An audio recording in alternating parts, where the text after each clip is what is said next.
If you don't already, you're going to want to carry one of these around with you everywhere you go after watching this. I don't know what sort of witchcraft and wizardry makes this work, but it's literally like magic. It always used to really confuse me how it was possible to film through car windows and see the person inside the car clearly, because whenever I did that, all I was able to see was reflections of the outside world.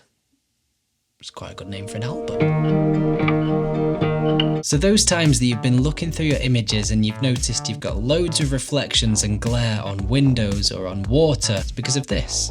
Or not using one of these in this case. By effectively controlling the amount of light that is hitting your camera sensor, a CPL filter can enhance colours and contrast, making your images look and feel more professional and cinematic. They can even give the illusion of your camera having even more dynamic range than it actually does have if you use it correctly. And they're brilliant for both photos and video. So whether you're out shooting landscapes, portraits, or shooting your next mini documentary or short film, a CPL filter can make a noticeable difference in the overall visual impact of your photos and video. Quick science lesson, a very simple one. CPL filters work in the same way as ND filters, where there's two pieces of glass and they spin next to each other, and by doing that you can increase or decrease the strength of the polarization that you are putting onto the image. As a bit of a practical example, this is everything your camera sees. So we've got your camera sat here, and this is light. This is everything your camera sees. So we've got unpolarized light as blue, polarized light as yellow, and all of that is going into your camera's sensor. If we were to introduce a CPL filter, your camera captures less of the unpolarized light, so we capture more polarized light, reducing the glare, helping you to just capture what it is you want to be able to see. Granted, it is a little bit more complicated and scientific than that, but in effect, this is why a CPL filter is so effective when used in the right situations, because you're cutting out all of that unwanted light that is bouncing around in different directions, and you're just narrowing it down and capturing the things that you need to. If you're looking for a way to really try and step up the look of your footage, a CPL filter can help add to that. And while they're mostly used in bright sunny conditions, you can still get the benefits of a CPL filter in the more grey, murky and wet weather as well. You know, like the sort of weather that we get most of the time here in the UK,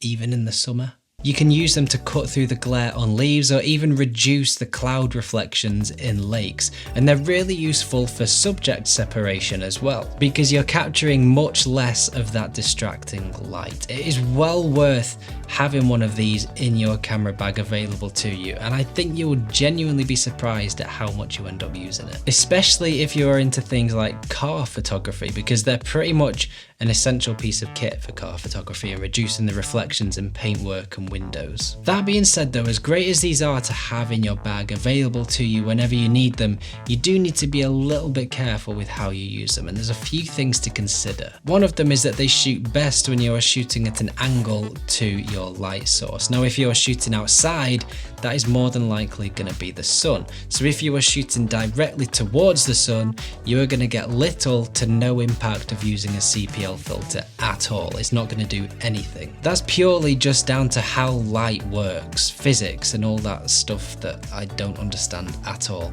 But just be aware of how you are composing your subject and thinking about light when you are using a CPL filter. Now when you're using a CPL filter, you will get a slight colour shift and change in exposure. Cat in the window. So for that reason, you need to make sure that you are changing your exposure and correcting your white balance once you've put the filter on your lens. Got more bounce than I thought. Now that is a pretty standard thing to do, but it is easily forgotten, especially when you're taking filters on and off your lenses all of the time, changing things and just trying to film things quickly. So just every time that you pop one of these on, make sure you are double checking your exposure and your white balance. Talking of that as well, don't just end up keeping your CPL filter on your lens all of the time to save time when it comes to double checking your white balance and exposure. Be selective with how you use it and only use it when you need it. So overall, I think it is definitely worth having a CPL filter available to you in your kit bag. This one that I use is the Gobi although I don't think they're called Gobi anymore. I think they might be called Earth. I will link it down in the description below so you can go and check it out if you want to, but there are tons of other CPL filters out there as well. So let me know your thoughts in the comments below, and don't forget to hit subscribe if you like what you see on the channel. And if you want to know more about exposing your images correctly, I recommend you watch this video next, and I will see you there.